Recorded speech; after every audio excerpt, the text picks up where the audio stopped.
ராமநாதபுரம் மாவட்டம் முதுகுளத்தூர் அருகே மது அருந்தாமல் புகை பிடிக்காமல் கடந்த 6 மாத காலமாக மாற்றம் கண்டிருக்கிறது ஒரு கிராமம். இந்த காலத்தில் இப்படி ஒரு சிற்றூரா என வியக்க வைக்கும் அந்த கிராமம் குறித்து தற்போது பார்க்கலாம். பீடி, சிகரெட், புகையிலை என உடலுக்கு தீங்கு விளைவிக்கும் பொருட்களை விற்கக்கூடாது என்று ஆங்காங்கே அட்டையில் எழுதி வைக்கப்பட்டுள்ளது. இப்படி ஒரு கிராமமா என்று வியக்க வைக்கிறது பொதிகுளம் யாதவர் குடியிருப்பு கிராமம்.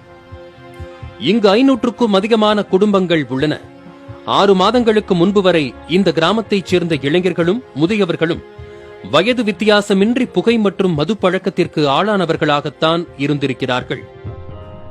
இதனால் குடும்பங்கள் பாதிக்கப்படுவதை அடுத்து கிராமத்தை கூட்டி தீர்மானம் எடுத்துள்ளனர். இதன்படி பீடி, சிகரெட் போன்றவற்றை ஆண்கள் வாங்கி பயன்படுத்தக்கூடாது, மது அருந்தக்கூடாது என்றும் தீர்மானம் எடுக்கப்பட்டது. இதற்கு கட்டுப்பட்டு 6 மாத காலமாக யாரும் இத்தீய பழக்கங்களை மேற்கொள்ளாமல் கட்டுப்பாட்டுடன் இருக்கிறார்கள். சின்ன பசங்க 10 வயசு 15 வயசுல இருந்து மதுவுக்கு போதைக்கு அடிமையாகி நிறைய பேர் கண்ட்ரோல் பண்ணிட்டு இருந்தாங்க. எங்களுக்கு கண்ட்ரோல் பண்ண முடியல.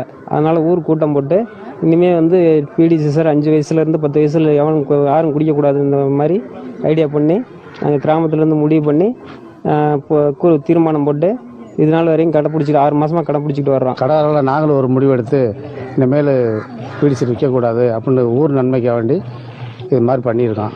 ஆனால் எங்களுக்கு நல்ல சேல்ஸ் ஆச்சு. இருந்தாலும் பரவாயில்ல, ஊர் நன்மைக்காக வேண்டி இந்த கட்டுப்பாடெல்லாம் நாங்களும் ஏற்றுக்கிட்டு இன்னிலேருந்து ஒரு 5-6 மாசமா யாருமே விற்கிறதில்ல. எனக்கு குடிப்பழக்கம் எல்லாமே இருந்தது.